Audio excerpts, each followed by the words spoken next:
बोल श्री गुरु महाराज नमस्ते व्यास विशाल बुद्धि फुल्लारविंद्रम यतपत्र नेत्रम येन त्वया भारति तैलपूर्णम प्रज्वलितो ज्ञानमयं प्रसर्वं कृतविक्रयात्मने वैराग्यभक्त्यात्मनिजात्मभावितं ज्ञानाय विद्यां गुरुवे नमो नमः।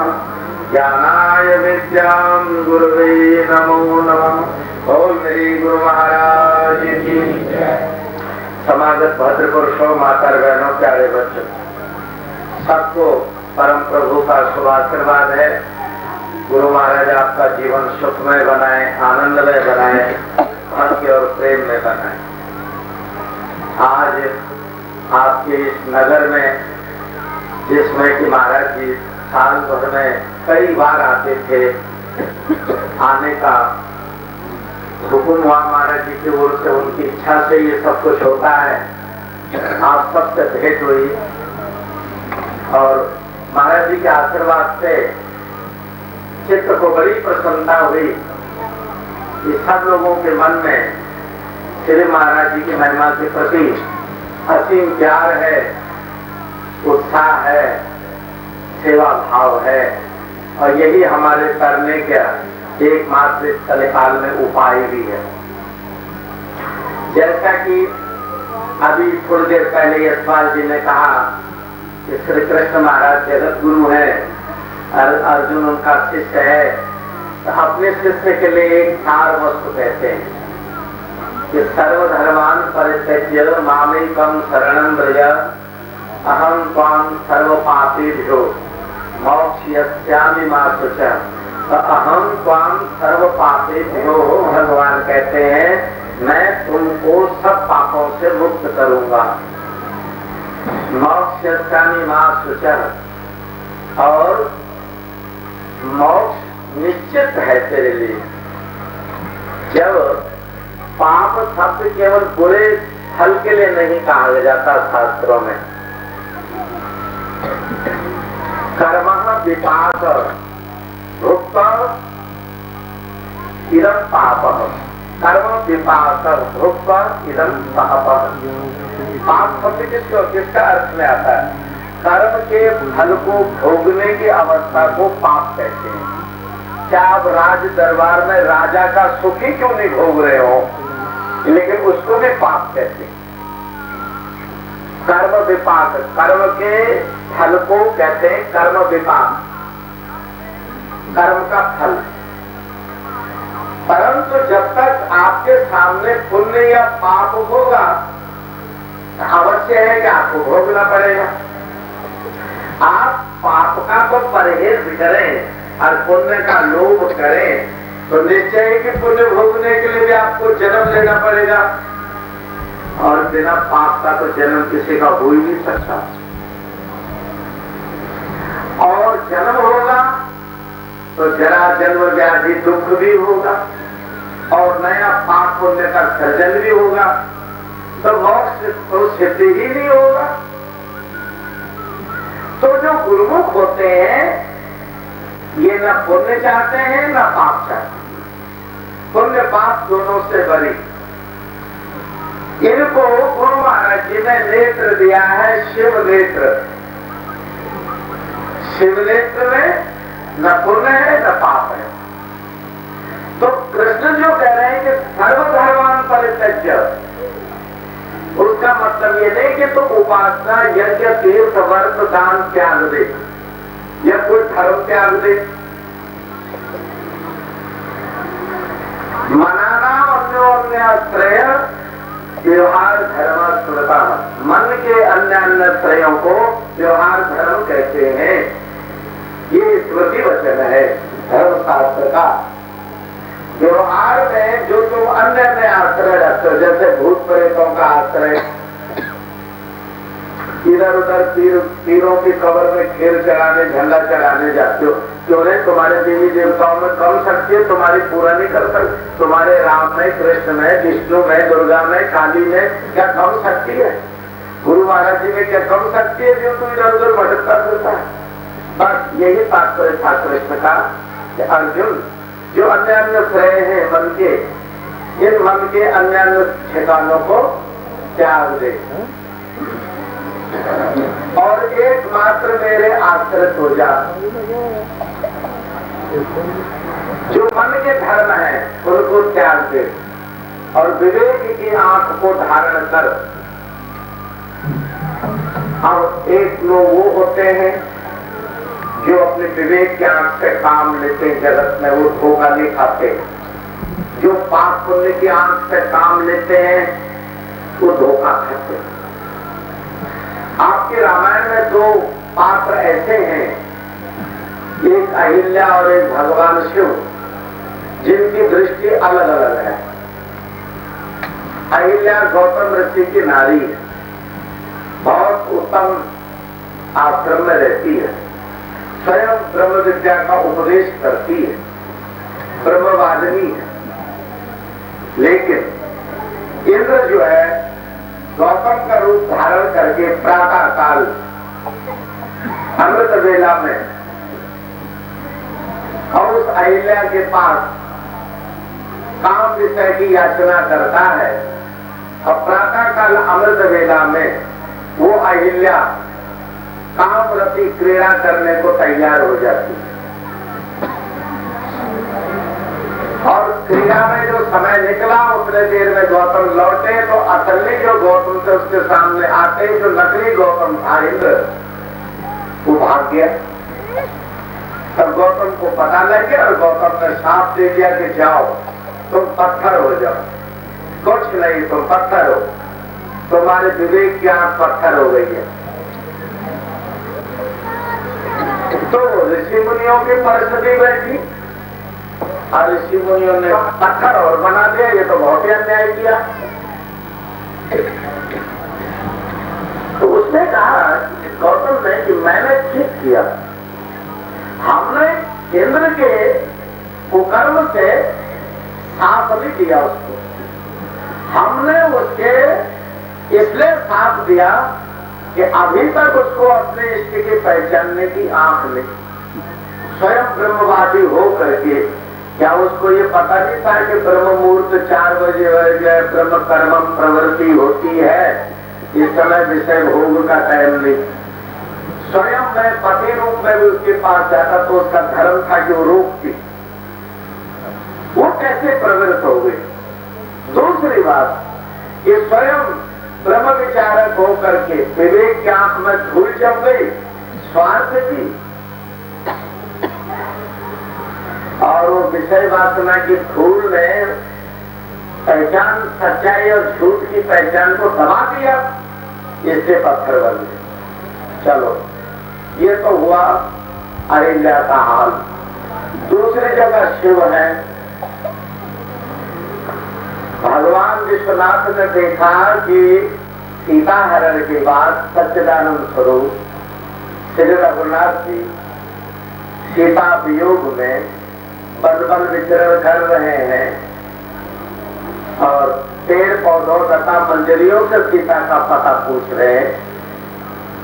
रे वृक्षा पर्वता तथा गिरगहन लता वायु नाम दीप्यमानम रामो हम व्याकुलात्मा दशरथ तनया शोक शुक्रेण दग्धा बिंबोष्टि चारु नेत्री सुविपुल जगनम बद्धनागेन्द्र कांची हाँ सीता केन नीता मम हृदय गता हो भवान केन दृष्ट। हे पेड़ पौधों लता मंजरियों वन और पर्वत नदियों, तुम बताओ तुमने हमारी ब्रजनयनी सीता को देखा कहीं?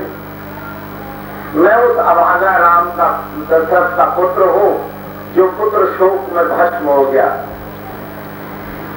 मैं अभागा राम अकेला इस जंगल में रह गया हूँ। कौन भाग्यशाली है जिसने देखा सीता को, किधर मिलेगी वो? ये पेड़ पौधों से पूछ रहे थे।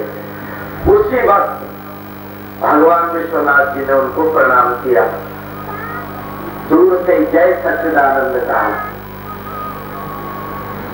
सती को शंका हुई, ये सामान्य मनुष्य नारी गृह में रोने वाला इसको सचिदानंद कह के प्रणाम करना। जिसका जब शिव ये जान चुके कि सती जी भस्म हो गए, तो शिव जी ने वो वनवासी रूप अपने अंदर बिठाया और बैठ गए भजन में।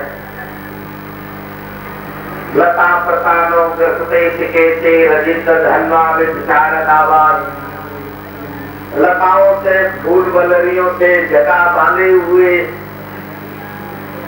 आदित्य धनुष को धारण किए हुए, बागंबर पहने हुए और लता कुंजों में सीता को खोजते हुए जो रूप अंतिम समय शिव जी ने साकार रूप प्रभु का देखा था, उस रूप को अपने मन में बिठा लिया। रूप किसका था? वो राम का, और ध्वनि भी वही चली थी कि तम देवदारो ध्रुवमेदिकायाम शार्दूल चर्मम व्यवधान वच्चम उत्तान पाणी द्वय सन्निवेशात् प्रफुल्ल राजीव विवांत मध्य। शिव जी देवदारू के पेड़ कटा हुआ जो तना बच जाता नीचे का स्टूल टाइप का शब्द का जप कर रहे हैं।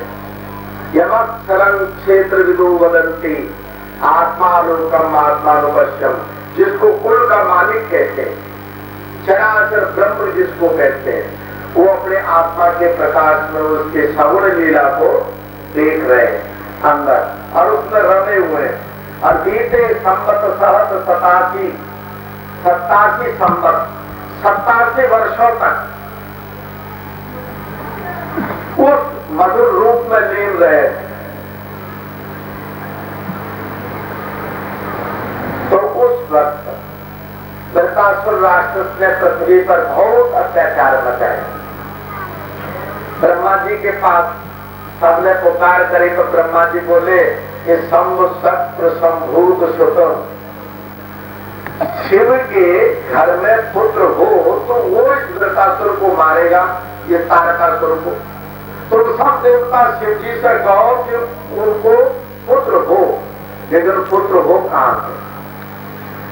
सती तो जल गई है, पत्नी तो है ही नहीं, पुत्र कहां से होगा? तो उधर पार्वती का जन्म कराया विधाता ने। पार्वती भी तप में बैठी, सप्त ऋषियों को भेजा। सप्त ऋषियों ने पार्वती को भी हितोपदेश किया, लेकिन शंकर को समझाने के बजाय देवता गलती खा गए और उन्होंने देवताओं ने शिव जी के घर कामदेव को भेज दिया। बोले इसका नाम रख दो काम। वैसे उसका नाम पहले कामदेव नहीं था, उसका नाम था मनजित। शुद्ध नाम है उसका मनजित। देवता ने उसको कहा काम। क्यों कहा? इसमें भेद था। शिव जी के ध्वनि निकल रहे थे श्वास में राम, तो उसका नाम रखा काम। अगर कमजोर का कान वाला हो, राम बोलो तो काम सुनाई दे और काम बोलो तो राम सुनाई दे, उल्टा सुनाई दे। एक वो महात्मा जी सुनाता था वहां पर कि एक माता आ रही थी गली में, दूसरी माता अपने छठे में थी। माता भी कम सुन रही थी, वो पूछ रहे थे कि बहन जी मंदिरों आई हो? हाँ असि मंदिरों आए हैं। ओ असि समझे तो तुसी मंदिरों आए हो, यानी वो अपने मन में ये सोच रही और कहीं से आई है। एक ही बात को दोनों रट रही हैं, लेकिन बात समझ में नहीं आ रही है, क्योंकि इंद्रियां धोखा दे रही है। यहाँ पर देवताओं ने बड़ी चालाकी करी। शिव के प्राण स्वर को सुना राम, प्राण ध्वनि में उसका नाम रख दिया काम। और ठीक वैसे श्रीवत्स का चिन्ह कर दिया मस्तिष्क पर, जैसे श्रीवत्स राम लगाते हैं, वैसे लता फूलों से कामदेव का श्रृंगार कर दिया जो उनके मन में ध्यान था राम का। वैसे श्याम सलोना विष्णु रूप में आ गया, वैसे धनुष धारण कर लिया, वैसे आम्र की झाड़ियों में आके बैठ गया। और वहां से बराबर शिव को प्रातः करने लगा। शिव ने देखा क्या सचमुच मेरे राम मुझे दर्शन देने साकार रूप में आ गए क्या? आंख खोल के देखा, हाँ लगते तो राम ही है। वही रूप है जो जंगल में सीता को ढूंढ रहा था।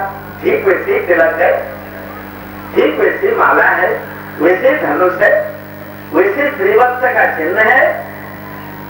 ये राम तो नहीं देखेंगे, ये तो साले भौतिक आंखें, झूठी आंखें, झूठी संसार का ज्ञान कराते हैं। अच्छा, जो सच्ची आंख है ना, जिससे हम अपने प्रभु का दर्शन करते हैं, जिसको कृष्ण जगत गुरु कह रहे हैं अर्जुन को, दिव्य ददामि ते चक्षुं पश्यते योगमय सूर्यम्, मैं तुम्हें दिव्य चक्षु देता हूं, तुम मेरे दिव्य ऐश्वर्य को देखो। क्योंकि योग की आंख नाभि में होती है, प्रेम की आंख हृदय में होती है, और ज्ञान की आंख त्रिकुटी में होती है। इन तीन चीजों का मूल अलग अलग है।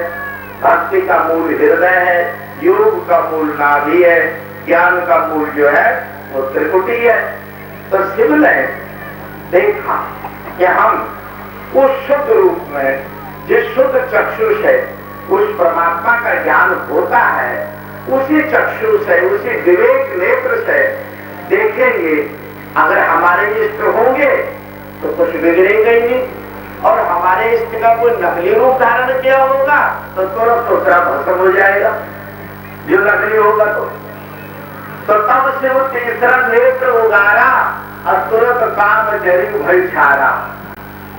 उसी वक्त शिव ने तीसरा नेत्र खोला, जिससे इष्ट का दर्शन होता है गुरुमुखों को। अपने अंदर, अपने गुरुद्वारे में जाने के लिए रास्ता मिलता है जिस आंख से, वो आंख खोल डाली, और उस आंख के प्रभाव से वो जो नकली राम बना था वो स्वाहा, एक मुट्ठी राख बन गया। अब देवता बोले, अरे सारा आडंबर फेल हो गया। चाहते तो ये थे शिव के मन में काम जागे तो ब्याह करे, और ब्याह करेगा तो पुत्र होगा, पुत्र होगा तो उसको हम अपना सेनापति बनाएंगे, सेनापति बनाएंगे तो तारकासुर राक्षस मारा जाएगा, तब कहीं देव राज्य की स्थापना होगी। ये तो सारा काम ही उल्टा हो गया। लेकिन भैया ये विश्वनाथ है, सब कुछ करने में समर्थ है। उधर पार्वती का तप रंग ला रहा है, इधर भोलेनाथ भी ब्याह करने को तैयार हो गए, चले विवाह करने। लेकिन काम क्या करा? सकल शरीरे मन जित कृत भस्मांधरणम। ब्याह कराने तो चले, लेकिन कामदेव को जला करके उसकी भस्म लपेट करके दूल्हा पैर पर उल्टा बैठा, पूछ की तरफ मुंह कर दिया और मुंह की तरफ पीठ कर दी पैर पर। लोग तो सीधे बैठते ना, सामने लगाम पकड़ के, वो दूल्हा उल्टा बैठा। भगवान विष्णु बोले, महाराज सीधे बैठो, सौरे वाले देखेंगे हंसेंगे कि ऐसा पागल है जिसको बैठना भी सीधा नहीं आता। बोले नहीं, कैलाश से मुंह नहीं मोड़ेंगे, ब्याह हो चला हो। कैलाश को पीठ नहीं है। कैलाश का अर्थ है कि बेशक मैं शादी कर दूं, लेकिन वो अद्वैत शास्त्रों में ऐसी है, केवलम आसन, आस माने बैठना, आसना बैठना, केवल माने अकेला, और निष्काम हो करके विवाह करा तो क्या करा? कामना रही, न कोई दहेज की कामना, न कोई जेवर की कामना, न कुछ भी न कुछ। पार्वती रूठ गई, मेरे लिए जेवर नहीं है। बोले पार्वती जेवर से क्या होता है? बोले देखने वालों को भी प्रसन्न हो जाते हैं और अपना दिल भी ठीक रहता है। बोले देखने वाले, और जो देखने वाले तो जो खुश होते हो तो खाली चोर खुश होते, दूसरे का गहना देख करके वो आ जाएंगे। बाकी आंधी गुआंधी जगह शरीक होते हो तो जलन पैदा करते हैं। तो शंकर जी क्या करे? बोले हम एक ऐसा जेवर पहनते हैं जो त्रिलोकी के चराचर सब खुश हो जाए। तो बाबा गए, महोक्षर खटवांगम परसुरजनम भस्म परिणम, जो परसु भस्म आदि तो पहले उनके पास अटपटी चीजें थी। एक खटवांग गया, एक टूटे हुए खटले का, खटिया का पहिया, चारपाई का टूटा हुआ पहिया लिया है, और उसके छेद में एक डोरी डाले और अपने गले में लॉकेट डाल दिया और पार्वती से बोले देखो हमारा जेवर ये ठीक नहीं लग रहा है क्या? इतनी खिलखिला के पार्वती हंसी, पार्वती क्या हंसी, प्रकृति हंस गई। पूछ उठा के बैल भी हंसने लगा, भूत प्रेत हंसने लगे, देवता हंसने लगे, नाग नर के साथ मनुष्य और कैलाश हंसने लगा। बोले बताओ तू कह रहे थे ना जगत प्रसन्न हो जाता जेवर से, ये सबसे श्रेष्ठ जेवर हुआ कि नहीं? चराचर का प्राणी पेड़ पौधे तक हंस पड़ा। तो ऐसे अद्भुत कार्य हैं उनके। ये बताने का मेरा विधान ये था कि विवेक के बगैर काम लिया तो शिव बच गए भूखे से। जो अहिल्या उसका प्रायश्चित रूप जो है वो शिव की तीसरी आंख है। श्री गुरु महाराज जी ने अभ्यास के द्वारा आप सबको इस आंख का भेद बताया है। निश्चय ही अगर आप अभ्यास करते, निश्चय ही आपकी तीसरी आंख खुलती, निश्चय ही असल और नकल में, झूठ और सच में, आडंबर में, धोखा में आपको अवश्य पहचान हो जाती। आप अपना हित समझ जाते। ये पाप पुण्य जो अन्य धर्म अवलंबन है मन के, ये हितकर नहीं है। पुण्य जो है वो सोने की हथकड़ी है, पाप लोहे की हथकड़ी है, दोनों ही बंधन के रूप हैं। इसलिए उस वचन को भगवान ने ऐसे कहा कि सर्वधर्म परित्यज्य, मन के अन्योन्य आश्रय अप्रूप लिया। ये तुम गुरुमुख जीवन है।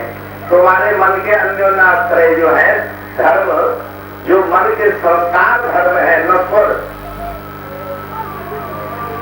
जो पल पल उपजे, क्षण क्षण उपजे, क्षण क्षण बिसरे, जिनसे गुरु नानक देव जी ने कहा क्षण क्षण उपजे, क्षण क्षण जिनसे सो तो मेरे सत नहीं, सो मेरा सत नहीं हो सकता जो पल पल उपजे और पल पल विनश जाए। तो मन के अंदर ये धर्म आलस्य, भय, क्रोधा, निंद्रा, तंद्रा, आलस्यम, दीर्घसूत्रता आदि जो गुण हैं, ये अन्योन्याश्रय मन के आश्रय हैं। ये पल पल उत्पन्न होते हैं, पल पल नाश होते हैं। आपके संसार में प्रीति पल भर में किसी से प्रीति हो जाती है, पल भर में बैर बढ़ जाता है। पल भर में आप किसी की बढ़ाई करते हैं, पल भर में निंदा करने लग जाते हैं। ऐसी जो घटनाएं मन करता है, ये अर्जुन इन सभी धर्मों, इन सभी मन के व्यापारों को त्याग दे। सर्वधर्मन परित्यज्य, इन सब मनाश्रय धर्मों का त्याग कर, अंधविश्वासों का त्याग कर और मुझ सच्चिदानंद में मन मना भव मद भक्त्या मध्याजीवा नमस्कुरु। मेरा भक्त बन, मुझ में मन लगा, मेरा आश्रय ले, एकमात्र मेरा भजन कर। तो ये बात गुरुमुखों के लिए परम औषध है। आपको न पाप का आश्रय न पुण्य का आश्रय, इन दोनों से अलग रहना चाहिए। पाप और पुण्य दोनों से दूर रहने वाला, गुरुमति पर चलने वाला जीव ये उस निरंकार को, उस निर्वाण को प्राप्त होता है, उस ब्रह्म में, उस परम ज्योति का दर्शन करता है, उसके की विवेक की आंख खुल जाती है। जब तक आपके मन में पुण्य का लोभ है और पाप का भय है, तब तक आप मुक्त नहीं हो सकते। एक कोई फकीर था, एक यहूदी मंदिर में बहुत सारे यहूदी इकट्ठा होकर प्रार्थना कर रहे थे।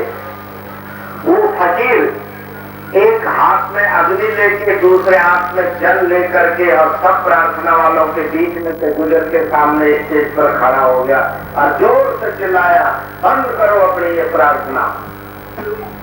लोग उन फकीर साहब को जानते थे, बड़ी उनकी कदर करते थे, इज्जत करते थे।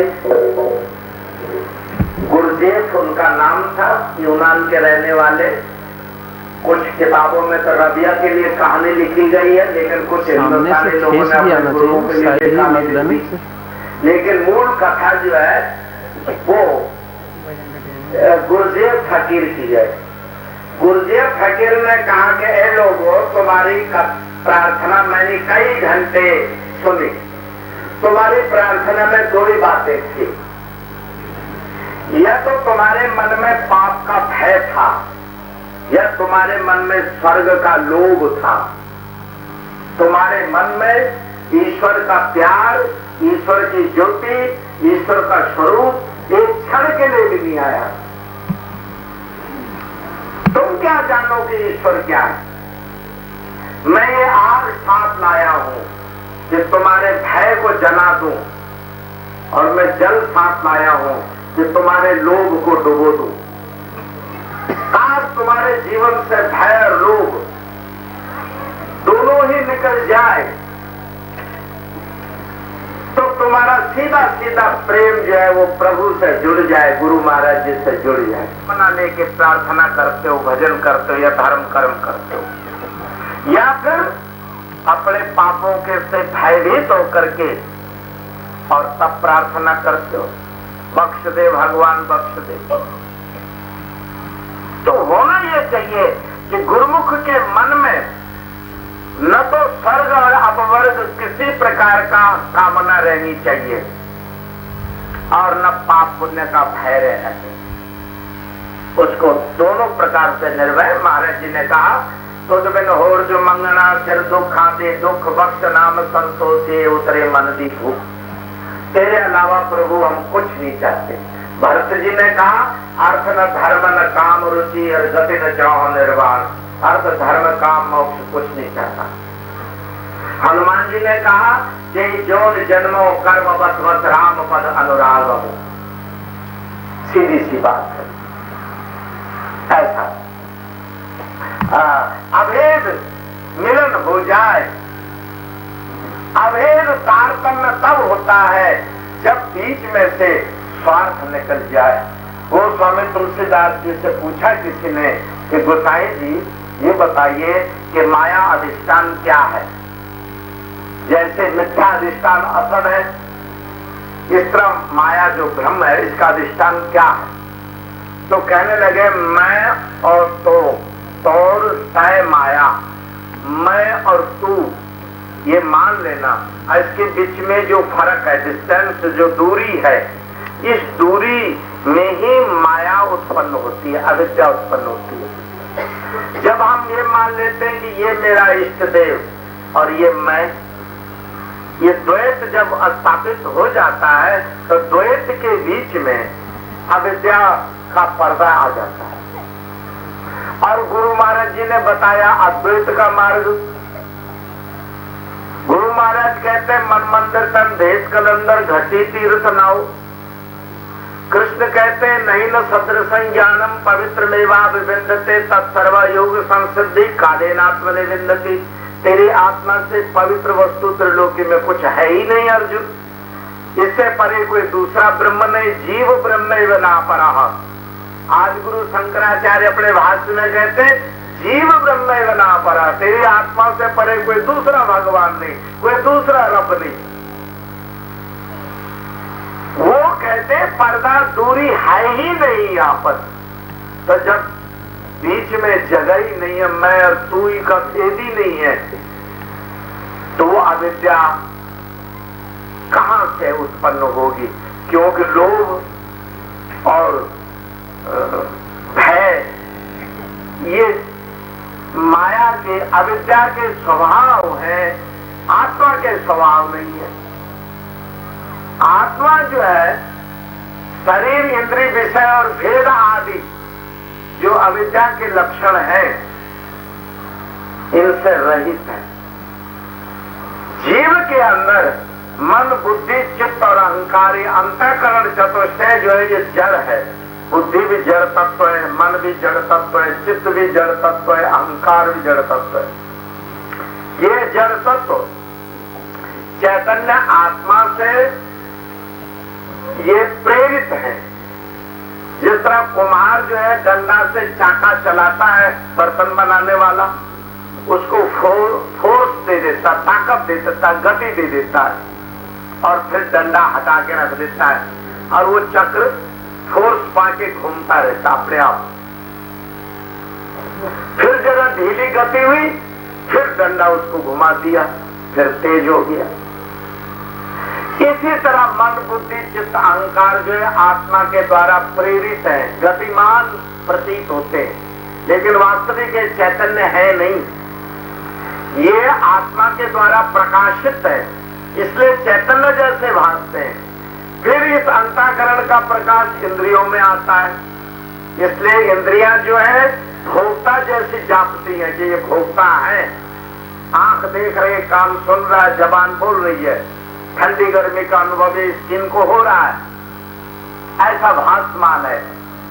इसके बाद पदार्थ, और पदार्थ जो है वो श्रेय रूप लगता है, क्योंकि उसको भोग इंद्रियों के द्वारा हम लेते हैं पदार्थ, और उसमें भेद करते हैं, ये बुरा है, ये भला है, ये छोटा है, ये बड़ा है, ये काला है, ये गोरा है, ये पाप है, ये पुण्य है, ये सुख है, ये दुख है।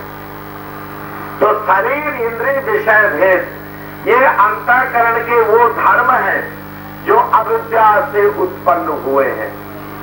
और वेदांत सूत्रों में ऋषियों ने इस वचन को कहा कि अविद्या तो वर्तते जीवा विद्या तो प्रमुच्यते। इस अविद्या व्यवहार से जीव बंधन में है, और इस अविद्या की मुक्ति से जीव ब्रह्म रूप है। अब श्री गुरु महाराज जी ने आपको जो साधन बताया, नाम जप जपा जाप का, अनहदनाथ का, सहज समाधि का, वो इसीलिए बताया कि मन बुद्धि चित्त अहंकार से वृत्ति अलग हो जाए। क्योंकि मन बुद्धि चित्त अहंकार जब तक चैतन्य के द्वारा प्रेरित रहेगा तब तक क्षय हो जाने से आसक्ति का कारण बनेगा। वहां पर सुख और दुख, पाप और पुण्य, लोभ और भय यह अवश्य बनेगा, छूट नहीं सकता। इसलिए वशिष्ठ जी ने कहा कि हे राम, अंतःकरण अविच्छिन्न जो चैतन्य है वो जन्म मरण धर्म धारण करने वाला जीव अवस्था है। अंतःकरण से विशिष्ट जो चैतन्य है वो अजन्मा अविनाशी सच्चिदानंद स्वरूप है। असल में आप सब सच्चिदानंद स्वरूप हो। तुम न नारी हो न नर हो, न क्षत्रिय ब्राह्मण वैश्य शूद्र, कुछ भी नहीं हो। तुम अमीर गरीब ज्ञानी अज्ञानी कुछ भी नहीं हो। तुम क्या हो?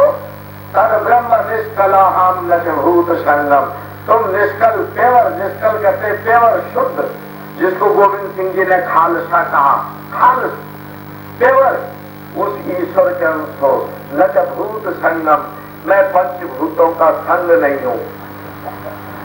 छिद जल पावक गगन समीरा, पंचभूत रच अधम शरीरा, मैं ये अधम शरीर नहीं हूँ।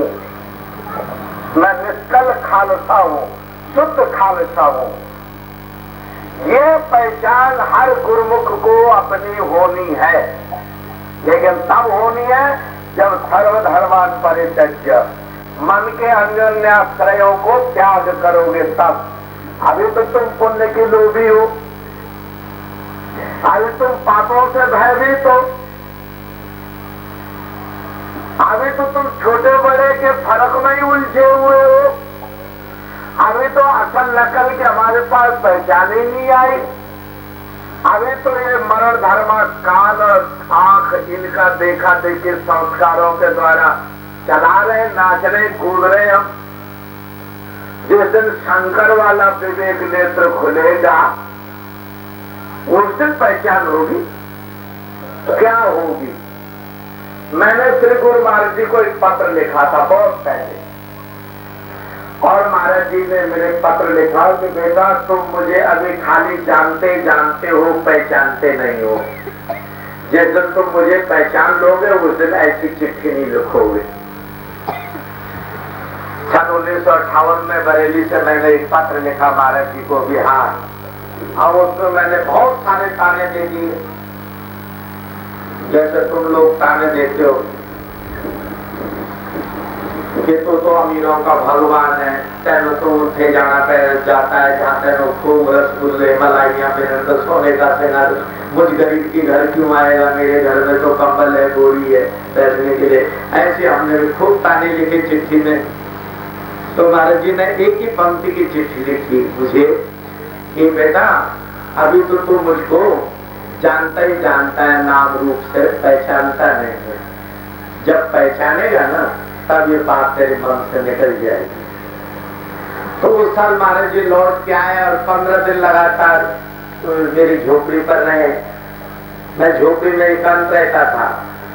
तो वो बिटिया बैठी है गुड़िया, इसके पिताजी रमेश चंद्र जी, वो महाराज जी को तांगे में बैठा के रामगंगा किनारे ले जाते थे। तो वहाँ महाराज जी बोले और केशवनंद, तो हम लोग कबड्डी थे। तो पहले महाराज जी को तेल मालिश करी, सर्दी के दिन थे, और उसके बाद रेत में लकीर खींच के महाराज जी बोले ये तुम सब भक्तों का पाला और ये मेरा अकेले का पाला। अकेले एक तरफ आप खड़े हो गए, एक तरफ सारे भक्त इकट्ठे हो गए। अब हम लोग कबड्डी कबड्डी कबड्डी करके जाए और हमारे जी पट पकड़े और अपने दोनों पैरों को बीच में दबा दे। अब छटपटा छूटे न कोई। हमारे जी बहुत बलवान थे उस समय। आप लोगों ने तो 64 के बाद नंगल में आके महाराज जी को देखा, तब तक काफी वृद्ध और बिल्कुल बर्फ हो चुके थे महाराज जी तब तक। लेकिन शुरू का जो जमाना था वो महाराज जी के सामने रहना इतना ही कठिन था जैसे शेर के सामने रहना कठिन था। एकदम बड़े विकराल रूप थे। लेकिन कभी कभी बाल सोलह चरित्र करने के लिए, हमारा भय मिटाने के लिए, हम लोगों को नजदीक लाने के लिए ऐसा करते थे। तो मेरे को वो बहुत बात समझ आई कि जानने और पहचानने में क्या अंतर आता है। दरअसल में हम सूरत शकल से पहचानते हैं, ये भगत तिलक राज है, ये सरदार दर्शन सिंह है, ये फलाने साहब है या राणे साहब है, यह बाहर की पहचान रहती है। एक प्रसिद्ध दार्शनिक वहां पर यूनान में प्लूटो कहता है कि ये सृष्टि जो है मात्र आकृति है, ये सत्य प्रकृति नहीं है। वेदांत कहता है कि ये भ्रम है, इसका बीज अधिष्ठान असद में है, कुल प्रकृति कहीं और है इसकी। तुम लोग जो है आकृति को पहचानते हो, प्रकृति को नहीं जानते। आकृति को त्याग कर जब मूल प्रकृति में जाओगे तो लगेगा कि संसार क्या है, क्या वस्तु है। संसार का शुद्ध ज्ञान हो जाने पर शेष ब्रह्म ही बचता, ब्रह्म का ज्ञान हो जाता है। जैसे कपिल मुनि सांख्य शब्द का अर्थ है संख्या से संबंध रखता है, जिसमें देश काल दिक् आत्मा पदार्थ द्रव्य और ये सब गुण गिनाए उन्होंने। रूप रस गंध स्पर्श शब्द बुद्धि दुख सुख इच्छा द्वेष अधर्म धर्म संस्कार उतेक्षण अपेक्षण पुंजन प्रसार गमन, ये 24 संख्या गिनाई गुणों के सृष्टि की। और माता देवहूति को एक एक गुण का दर्शन कराया। विचार करते करते अंत में देवहूति को लगा कि जो कुछ है शून्य है, शून्य में शक्ति है। तो जैसे सांख्य शास्त्र में कपिल मुनि ने केवल प्रकृति का मन बुद्धि चित्त अहंकार प्रकृति का ज्ञान कराने पर शेष क्या बचा? ब्रह्म की सिद्धि करा दी। और ज्ञान कराया हवा पानी अग्नि का।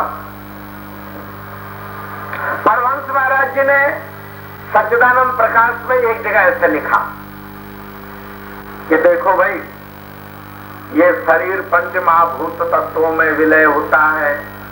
पृथ्वी अपने मूल जल में लीन होती है, जल अपने मूल अग्नि में लीन होता है, अग्नि अपने मूल वायु में लीन होता है, वायु अपने मूल आकाश में लीन हो जाता है, आकाश अपने मूल तत्व महातत्व में लीन हो जाता है।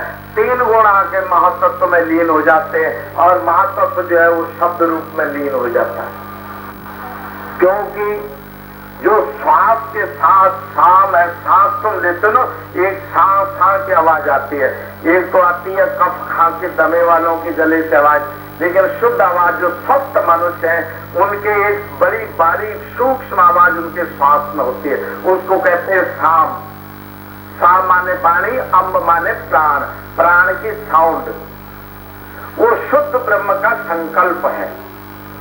उस संकल्प शब्द से महातत्व की उत्पत्ति है, महातत्व से त्रिगुणों की उत्पत्ति है, महातत्व से त्रिगुणों के बाद फिर आकाश तत्व पैदा होता है, आकाश से वायु बनता है, वायु से अग्नि बनती है, अग्नि से जल बनता है, जल से पृथ्वी बनती है, पृथ्वी में वनस्पति पैदा होती है, वनस्पति के बाद पशु पैदा होते हैं, पशुओं से आखिरी में मनुष्य की सृष्टि होती है। तो अगर परमहंस महाराज जी के उपदेश के मुताबिक इस प्रकृति का भी विलोम माने उल्टा, कहे कबीर समर्थ सोई जो उल्टो सुन्न समानी। कबीर जी ने जैसे कहा, निर्ता से सुरता गढ़ी चित बुद्ध चेतन आनी, प्रकृति प्रगति भई सुक्रिया कर्म करानी, भूल भुलावा काल है मन भौरा धर्मानी, पंच तत्व की वाटिका स्वा जीव सैलानी, नाम जपे अमृत पिए कहत कहत समझानी, कहे कबीरा समृत सही जो उल्टो सुन्न समानी। तो परमहंस महाराज जी ने उल्टा गिनाया। ठीक सांख्य कपिल ने मां देवहूति को उल्टा गिना के दिखाया और अंत में ब्रह्म सिद्धि कर दी। यहां पर गुरु महाराज जी ने भी आपसे यही कहा कि पुण्य पाप से दूर, स्वर्ग नरक के भय से दूर, मन के अन्य अन्य आश्रयों से दूर, और तुमसे वचन कराया, हे गुरु महाराज जी, ये तन मन धन सब आपके अर्पण, आज से मेरे मन के द्वारा जो भी क्रिया संकल्प आदि उठेंगे वो सब आपका, आपके अलावा दूसरा कोई संकल्प नहीं होगा। तो क्या जब एक गुरु भाई दूसरे गुरु भाई की निंदा करता है तो ये बुरा संकल्प क्या गुरु महाराज जी के मन से उठा? नहीं। जब हम पाखंड रचते हैं, एक दूसरे को नुकसान पहुंचाने की कोशिश करते हैं, एक दूसरे की अश्रद्धा पैदा करते हैं, तो क्या ये गुरु महाराज जी का मन है? नहीं। मन हमने वचन से दिया है, जवानी जमा करके दिया नहीं। अगर दिया होता तो ये मन उसी दिन निर्वाण हो गया होता। फिर ये भेद की दीवार पैदा करना, ये बात हमारे जीवन में न रहती। अगर है अभी, इसका मतलब है हमने दिया नहीं, ठीक से रंग चढ़ा नहीं, इसको अपने पास ही रखा है हमने। तो जब ये शैतान को पास रखा है, ये पुण्य भी करेगा और पाप भी करेगा। तो पुण्य लोभ पैदा करेगा, पाप भय पैदा करेगा। इस तरह माया के जो अविद्याचरित गुण हैं, इनमें आप लिप्त रहोगे। भूमि परतमा डाबर पानी और जीव जीव ही माया लिपटानी। जैसे गर्मियों में खूब गर्मी पड़ के लू चल के जमीन सूख के धूल धूल हो जाती है, तो कितना घट उड़ता है। लेकिन तुरंत बारिश जब होती है तब प्रत्येक कण जो है किस रूप में लिपट जाता है? कीचड़ के रूप में। एक अवस्था है वो जो गगन चढ़ी रज पवन प्रसंगा, जो रज जो धूल का कण हवा का संग पाके आसमान में चढ़ जाता है, वही कीच नीच जल संगा, वही धूल नीच गति वाले जल के साथ मिलकर के कीच बन जाती है। पवन जो है ऊर्ध्व गति है, धूल तुम्हारा मन है। अगर ऊर्ध्व गति पवन से ये जुड़ा हुआ प्राणों से ये मन, ये नर से नारायण बनेगा। और जल की नीच गति है, जल हरेक चीज को चूर्णादि पिंडी भावा से जल मात्रो वृत्ति, बिखरे हुए कणों को जोड़ना, अपने साथ बाहर के नीचे ले जाना, उसको सड़ाना, उसमें बदबू पैदा करना, नाना प्रकार के कीड़े मकोड़े उद्गित प्राणियों को पैदा करना, ये कीचड़ का और जल का स्वभाव है। तो नीच प्रकृति मन जब चले जाता है तो अवश्य मन जो जिसको देवता बनना था वो कीचड़ बन के रह जाता है। 84 पीड़ाओं का केंद्र बन गया, 84 लक्ष योनियों का आश्रय बन गई। अब आपकी मर्जी, इस मन को शब्द के द्वारा ऊपर ले जाओ, चाहे इस पाप पुण्य की दुनिया में इससे भीख मंगवाते रहो, दर दर ठोकरे खा लाते रहो, ये तुम्हारी इच्छा। कहने में गुरुओं ने, आप लोगों ने 3-3 पीढ़ी देखी है हम लोगों की, तो कहने और सुनने में तो आपकी कमी नहीं है। बात यह है कि जानने में तो आप अपने आपस में गुरु भाई एक दूसरे को उपदेश देने में बहुत उस्ताद हो। एक दूसरे को तुम कई दिन सत्संग सुना सकते हो, लेकिन प्रश्न पैदा होता है क्या आप वैसा कर भी सकते हैं?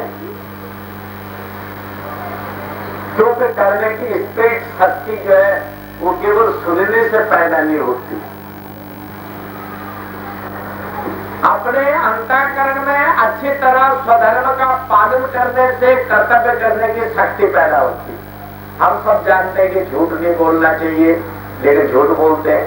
हम सब जानते हैं क्रोध नहीं करना चाहिए, क्रोध करते हैं।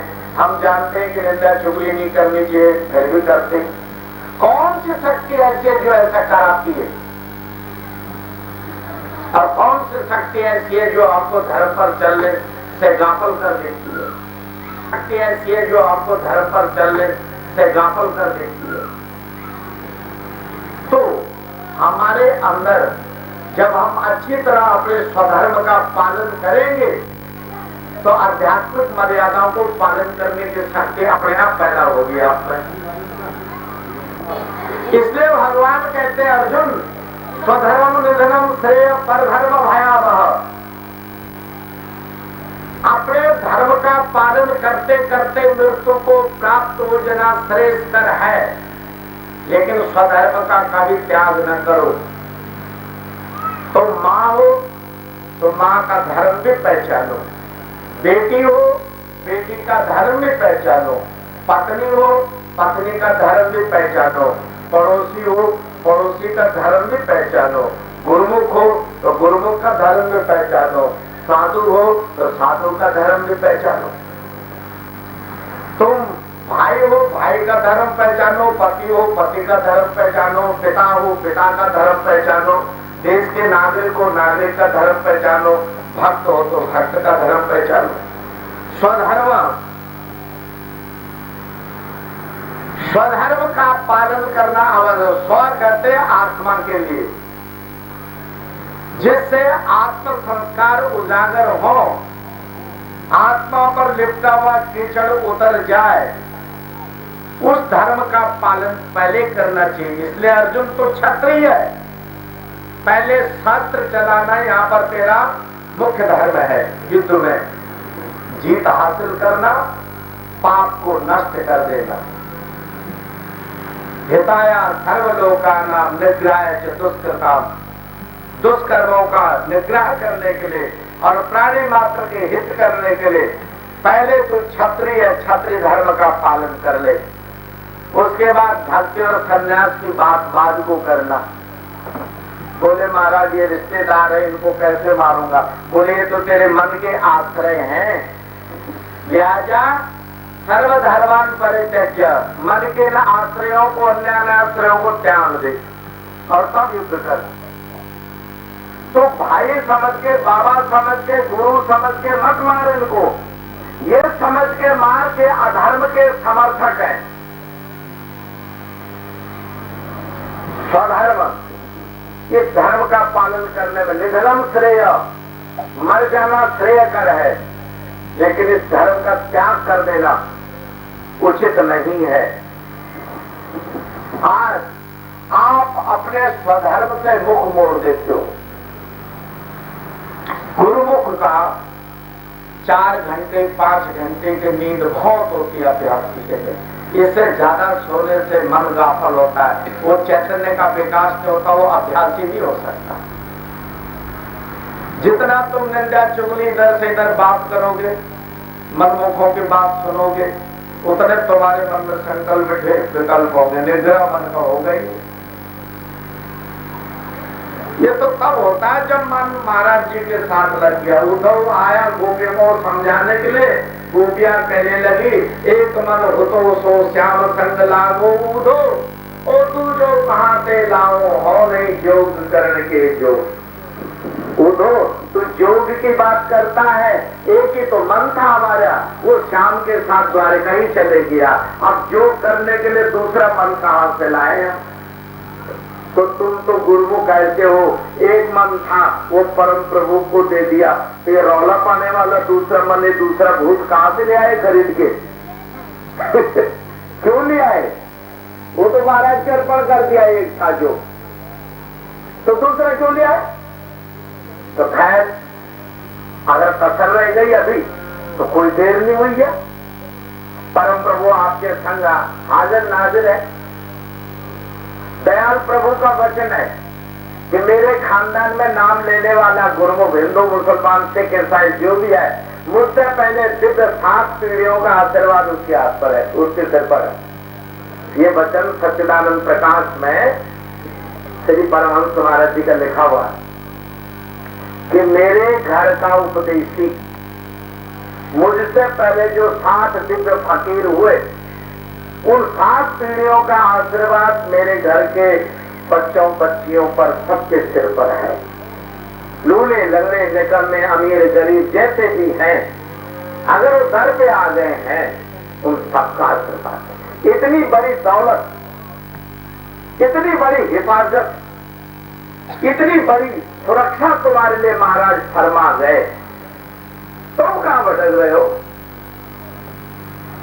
याद रखो, दूसरी जगह कृष्ण ने फिर कह दिया महाक्लेजात गमं पार्थं क्षुद्र हृदय दौर्बलम। अर्जुन एक खतरा भी है प्यारे, अपनी अपनी दुकान सजाना, अपना अपना सौदा को बड़ा बताना, अपने अपने घर को भी समेटना, ये बहुत बड़ा खतरा भी है। बोले कैसे? बोले क्षुद्र, क्षुद्र कहते छोटे को, क्षुद्र हृदय में अत्यंत दुर्बलता होती है। तुम्हें अपना पुत्र तो चंद्रवर्गा नजर आता है, तो पड़ोसी का पुत्र चंद्र जैसा भी हो तो तुम्हें वो शनिश्चर नजर आता है। ऐसी तुम्हारी दृष्टि है, तुम गलत बोल सकते हो। अपने अपना पोथा पढ़ लो, मैं कोई झूठ तो बोलता नहीं। अब बात यहाँ पर भगवान कहते हैं कि जैसे छोटे से एक कटोरी में पानी ले लो, उसमें 1 चम्मच लूण डाल दो तो पानी बहुत कौड़ा हो जाता है। तो जैसे गंगा जी में 1 चम्मच लूण मिला दो और फिर पानी चखो तो लूण का कख भी पता नहीं लगता, वो दूषित नहीं होती गंगा। तुम जितना अपने मन को संकीर्ण बनाओगे, छोटा बनाओगे, तंग दिल हो जाओगे, उतने ज्यादा दोष तुम में उत्पन्न हो जाएंगे, कौड़े हो जाओगे, दुनिया थूक देगी। और जितना अपने हृदय को खुला बनाओगे, महान बनाओगे, उतने तुम पवित्र होते चले जाओगे। ये मन के अपगुण, माया के अपगुण कहाँ विलय हो गए, इनका कब पता नहीं लगेगा, कुछ पता नहीं लगता।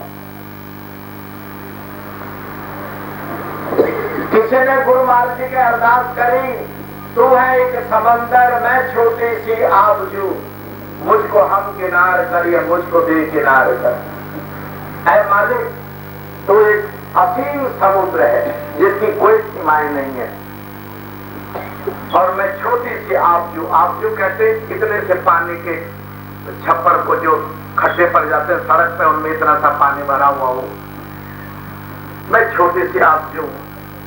सूख भी सकती हूँ, कीड़े भी पड़ सकते, मच्छर भी पैदा हो सकते हैं, लोगों को ठोकर भी लग सकती है, मैं दुख का कारण बनाऊं। प्रभु मेरी सीमाएं तोड़ दो, मेरी दीवालों को तोड़ दो, मुझको अपने में मिला लो, मेरी अलग से पहचान न रहे। कह रहे थे ने एक दफा, जिस तरह हमारे प्रोफेसर साहब ने कहा कि प्रभु मेरे मत्थे पर अपना नाम लिख दो, जो भी मुझे देखे उसको भी तेरी याद आ जाए कि ये परम का है। बड़ी मुश्किल पड़ गई वहां लोगों को। वो तो एक दिन रासलीला में विद्युत उसमें गीत गोविंद के जैसे में वर्णन आया है कि जो राधा थी वो चमकते हुए बादलों के अंदर बिजली देख रही थी और आंखों में आंसू आ रहे थे। तो कृष्ण ने उनके आगे ऐसे दुपट्टा कर दिया आंख के आगे कि शायद में बिजली की चमक से राधा की आंखों में आंसू आ रहे हैं। तो बोले नाथ ऐसी बात नहीं। बोले क्या? बोले महाराज जी मैं ये देख रहा हूं कि जब बिजली कौंधती ना तो इसमें आपका तो रूप भी है। मेरा शरीर तो इस जड़ बिजली से भी बेकार है कि इसमें खाली नाम ही नाम घुसा हुआ है। तो बंसीधर ने ऐसे हाथ फेरा, वो जो काले काले कृष्ण बोले हुए थे वो तो गुम हो गए और कृष्ण का जो अपना दिव्य स्वरूप था, क्योंकि कृष्ण का स्वरूप जो है वो अलग शरीर है, वो रजवीर से उत्पन्न नहीं है। उसके लिए कहा कि योग माया के प्रकृति को आधीन करने के पश्चात जो भगवान अपने देह को प्रकट करता है वो प्रकट देह जो होती है वो मानस सृष्टि होती है। एक मानस सृष्टि है, एक मैथुनी सृष्टि है, एक उद्गिज सृष्टि है। जैसे कि बिना माँ बाप के कीचड़ में कीड़े पैदा हो जाते, जैसे कि आटे में कीड़े पड़ गए तो बाहर से कोई अंडे ला के उनका जोड़ा लाने पर तुमने डाला नहीं, उद्गिज उसी, या पसीने में जुए पैदा हो गए, खटमल पैदा हो गए, ये उद्गिज प्राणी है। ये बिना माँ बाप के भी इस प्रकृति के पसीने से उत्पन्न होने वाले उद्गिज हैं। एक प्राणी ऐसे जो मैथुनी सृष्टि के, जैसे हमारा तुम्हारा जन्म हुआ माँ बाप के मेल से। एक प्राणी ऐसे जो मन से सृष्टि उत्पन्न हुई, जैसे कबीर जी पैदा हुए, सुखदेव जी जैसे पैदा हुए, सनकादि ऋषि पैदा हुए, मर्यादा ऋषि पैदा हुए, मनु शतरूपा पैदा हुए, ब्रह्मा जी पैदा हुए। ऐसे तो राम कृष्ण नरसिंह कूर्म कच्छप बाराह वामन आदि अवतार जितने हैं, नानक कबीर गुरु गोविंद तक, ये लोग ऐसे नहीं जो रजवीर से गर्भ में पैदा हुए हो। इनके लिए वाणी कहती है प्रकटे हैं कृपाला दीन दयाला, प्रकट हुए हैं, जन्मे नहीं दिखा हुआ है, प्रकट हुए। प्रकट का मतलब वेद में वचन आता है नमः शंभवाय च मयो भवाय च नमः शंकराय च मयस्कराय च नमः शिवाय च शिवतराय च नमः। यजुर्वेद क्या नवम अध्याय में ये मंत्र आते हैं शंभवाय च। संभव का मतलब है प्रकट होना। जैसे संभव एक ऋषि का नाम है, जानते हो किस ऋषि का नाम है? घट संभव कुंभोज ऋषि, जिसको तुम भार्गव भी कहते हो, भृगु भी कहते हो, शुक्राचार्य भी कहते हो, अगस्त्य भी कहते हो, एक ही ऋषि का नाम है ये। उसी को कुंभोज ऋषि कहते हैं, उसी को अगस्त ऋषि कहते हैं, उसी को श्रृंगी मुनि कहते हैं, उसी को भृगु मुनि कहते हैं, उसी को भार्गव भी कहते हैं, उसी को शुक्राचार्य कहते हैं। वो घड़े में प्रकट हो गए। संभव कबीर जी का जन्म कैसे हुआ? काशी नरेश की कन्या जवान हो गई और कोई योग्य वर नहीं मिला उसका विवाह करने योग्य। एक दिन सायंकाल का टाइम राजा रानी अपने कन्या को लेके गुरु रामानंद गोसाई के आश्रम पहुंचे कि महाराज जी से अरदास करें बच्ची का लिए कोई योग्य वर मिल जाए, आशीर्वाद दिलाते। गुरु रामानंद जी शाम के टाइम अपने योग समाधि में बैठे हुए थे। सामने वो बिटिया बैठी थी, राजा रानी बैठे थे, इंतजार कर रहे थे कब गुरु महाराज जी की समाधि टूटेगी और कब बात करेंगे। उधर वो बच्ची जो है एक तक महाराज जी के मुखारविंद को देख रही थी और मन में सोच रही थी कि अगर प्रभु मेरे कर्मों में गृहस्थ धर्म में जाना लिखा है तो मुझको ऐसी योगी पुत्र मिलना चाहिए जैसे कि ये है। ऐसे ब्रह्म तेज, ब्रह्म लीन, ब्रह्म भाव, समाहित बुद्धि की मूर्ति मिलनी चाहिए। यही वो उसके मन में संकल्प था। इधर महाराज जी की आंख खुली और नजर सीधी उस बच्ची पर पड़ी और उसके मन के भाव जान गए। उसने प्रणाम किया और झोली फैला दी। महाराज जी ने हाथ उठा के आशीर्वाद दे दिया। वो लड़की गर्भ धारण कर ली और वापस चले गए आश्रम अपने महलों में। थोड़ी दिनों बाद रानी को पता लगा कि हमारी बेटी के पेट में बच्चा है। बेटी से नाम पूछा, मार के पीट के, ये किसका बच्चा, उससे मेरी शादी करा देते। उसने कहा ये तो राम का बालक है, मुझे नहीं पता। हकीम डॉक्टरों से उसको चेकअप कराएगा, पता लगा कि नहीं, छोरी तो बिल्कुल कुंवारी, इसके पेट में बच्चा है ही नहीं, तुम्हें तो धोखा लग रहा है। काशी नरेश के घर में ये उथल पुथल कई दिन तक चलती रही। अब राजमहल के नाम न कट जाए, क्योंकि ये दुनिया तो समझती नहीं बात को। योग की भक्ति की बात कौन समझता कि राधा का कृष्ण से क्या तेरे प्रेम है, लेकिन बदनाम करने वाले नास्तिक बहुत है। तो वहां पर यही हुआ कि चुप करो, इस बच्ची को अंडरग्राउंड रखो, इसका बच्चा पैदा हो तो उसको फेंक देना और इसकी शादी कर देना। थोड़े दिनों में बच्चे का जन्म हुआ और वो बच्चा फेंक दिया गया एक तालाब के किनारे और नीरू जुला को वही बच्चा मिला और वही बच्चा कबीर है, बाबा योग रामानंद जी का योग पुत्र, मानसिक सृष्टि का पुत्र। ऐसे हजरत यीशु का जन्म है। ऐसे कई विभूतियां इस युग में हुई। तो वो कृष्ण कोई ऐसा जन्म नहीं। कृष्ण कह रहे हैं अर्जुन तेरे और मेरे जन्म दिव्य कर्म है, लेकिन अर्जुन क्षोभ प्रभाव को प्राप्त हो जाने से तो आज दुख सुख और मोह को प्राप्त हो रहा है। वरना जो संभव क्रिया तेरे अंदर है वही संभव क्रिया मेरे अंदर भी है। तेरे मन के मानने से, तेरे मन के तंग दिल्ली से, तेरे क्षुद्र भाव से तो गर्भ में कैद हो जाता है और मैं कैद नहीं होता हूं। जब चाहो तब रूप धारण करो, जब चाहो जैसा। और जब अर्जुन ने यह कहा कि मैं देखना चाहता हूं वो कैसा, तो अर्जुन को समझाया, अर्जुन मैं आदि हूं, मैं अंत हूं, ये पार्थ सारे सर्ग का, विद्याजनों की ब्रह्म विद्या वादवादी वर्ग का। अरे विस्तार से क्या काम तुमको, जान लो एक सार है। जिस भांति माला में मणि, मुझसे उठा संसार है। मुझसे परे कुछ भी नहीं, संसार का विस्तार है। जिस भांति माला में मणि, मुझसे उठा संसार है। मैं सब ओर हूँ, तेरे अंदर बाहर, लेकिन जब तक तो क्षुद्र हृदय है, तंग दिलों में फंसा हुआ है, तब तक तो मुझको देख नहीं पाए, समझ नहीं पाएगा। खतरा गंदा होने का बराबर बना रहेगा। हृदय को खुला करो, मन बेचो सदगुरु के पास सेवे के कार्य। इस अपने मन को गुरु महाराज जी के मन में मिला दो, इस बुद्धि को महाराज जी की बुद्धि में मिला दो, इस भावना को उनकी भावना में मिला दो, इस भाग्य को उनके भाग्य में मिला दो। फिर तुम्हारा कोई ग्रह नक्षत्र तुमको दुख नहीं देगा, कोई परजन्म का, कोई पिछले जन्म का कर्म तुमको बता नहीं सकेगा।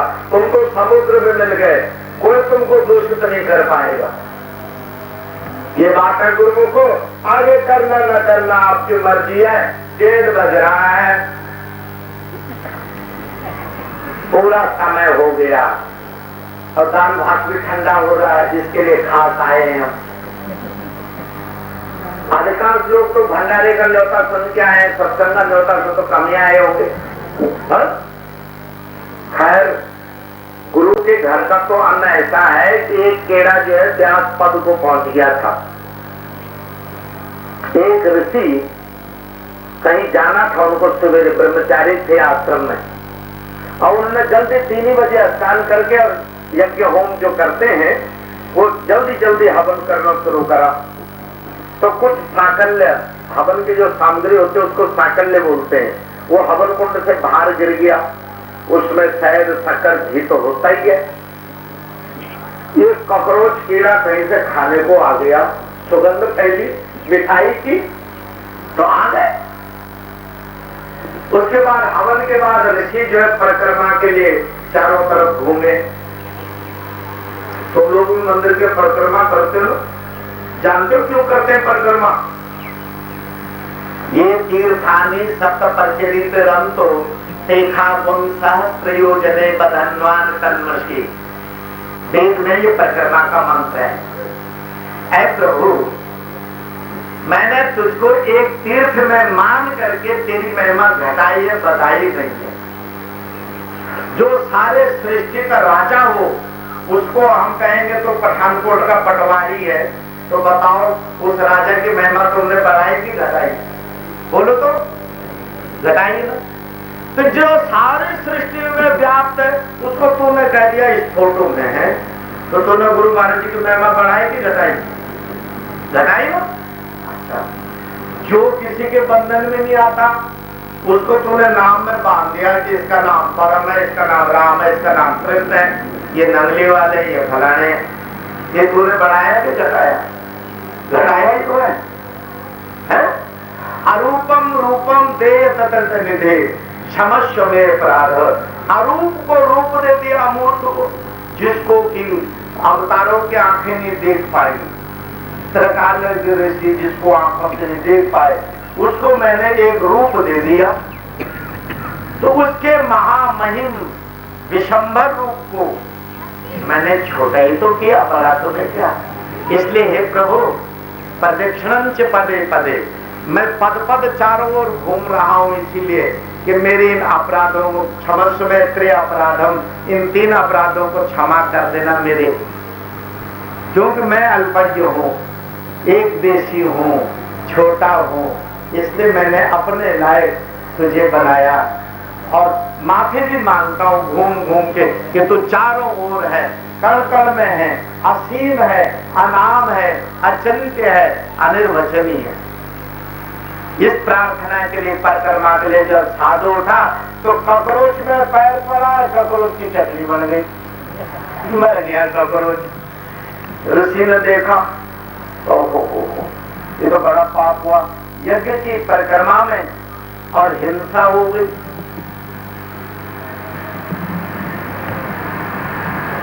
दौड़ के गए यमराज के पास। यमराज अभी आराम कर रहे थे, हुआ खटखटाया, यमराज का दरवाजा खोला। बोले ऋषि, इतने प्रातःकाल यहाँ आने की क्या जरूरत? बोले महाराज मुझसे पहले एक जीव आ चुका है यहाँ। बोले हाँ, ये कॉकरोच मरा के लिए के साथ वो आ चुका है यहाँ। अब थोड़ी देर में मैं जरा बैटरी वगैरह पी के हो तैयार हो लेता हूँ, फिर तुम्हारा मुकदमा सुनता हूँ। यमराज तैयार हुए, मुकदमा सुना। ऋषि बड़ा पश्चाताप, ऋषि रोए, आज मेरा जागना निरर्थक, मेरा यज्ञ निरर्थक, मेरी परिक्रमा निरर्थक, मेरे विचार निरर्थक, ये क्या कर दिया मैंने? यमराज बोले कि बात और है भाई, यदि सुनो, दिव्य औषधि जो बिल्कुल शतोगुणी अन्न है, व्रीहि, जौ, तिल, गौ का घृत, शहद, चंदन, कर्पूर, अगर, तगर, केसर, ऐसी दिव्य जड़ी बूटियां, शतोगुणी बूटियों का हवन बना हुआ है, उसमें शक्कर मिली हुई है, फिर वेद मंत्रों से मंत्रित है, फिर दिव्य ऋषि के हाथ से छुआ हुआ है, फिर ब्रह्म अर्पण किया हुआ है।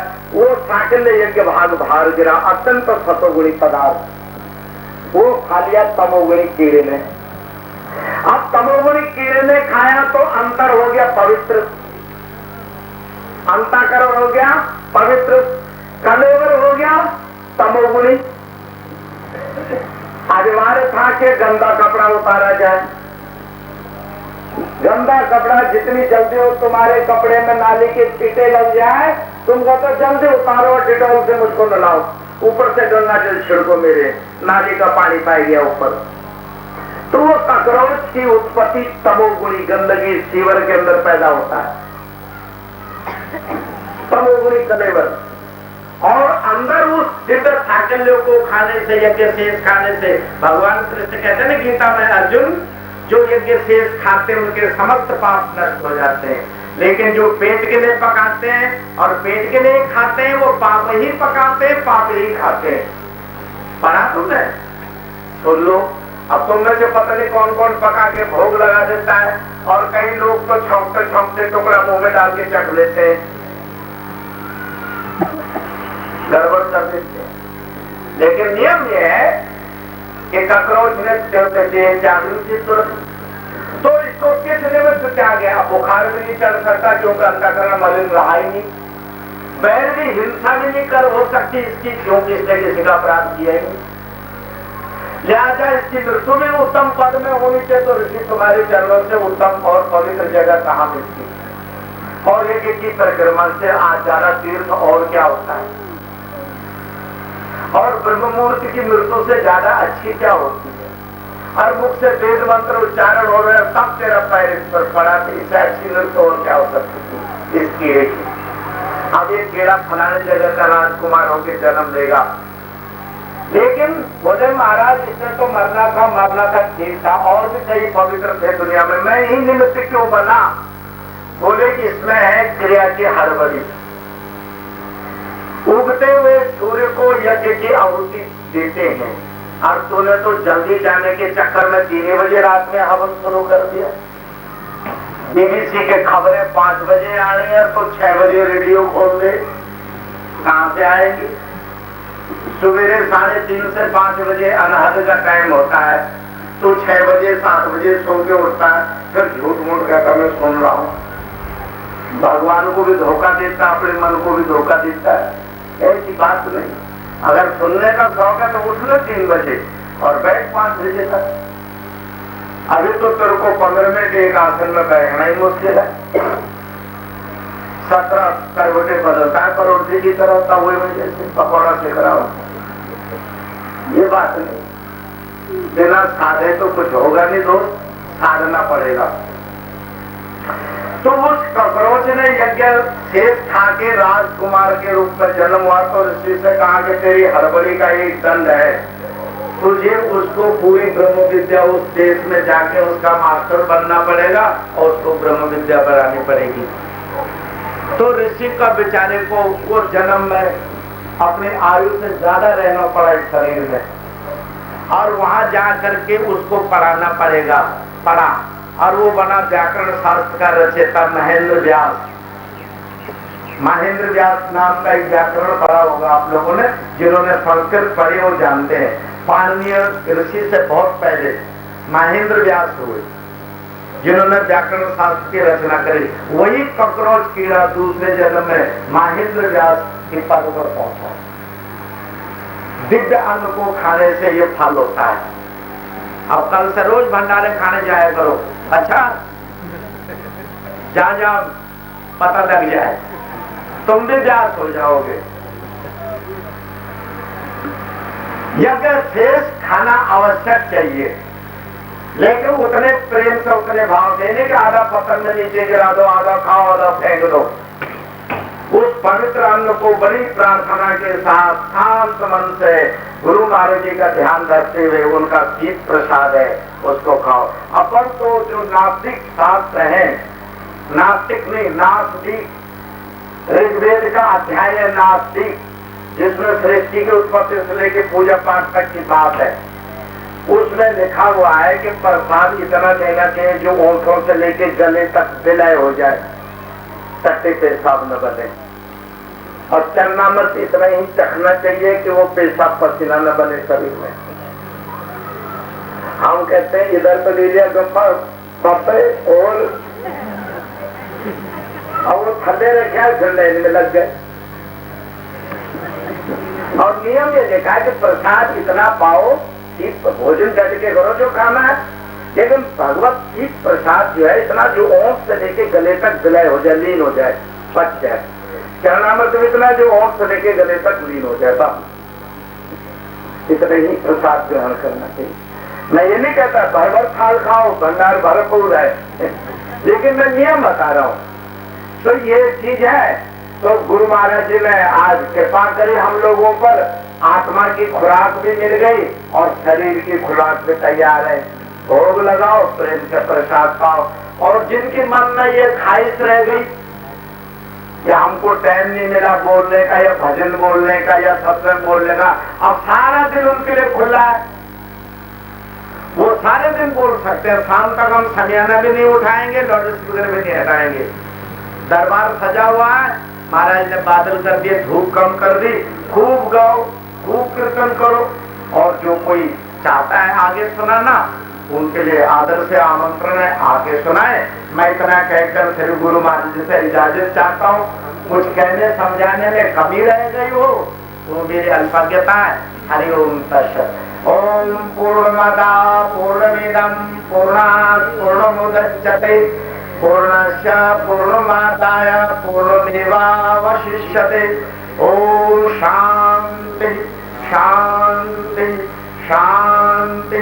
बोलो जयकारा बोल श्री गुरु महाराज की, व्यास परमहंस महाराज की, जगत गुरु शंकराचार्य महाराज की, शंकर भगवान की, सनातन धर्म की।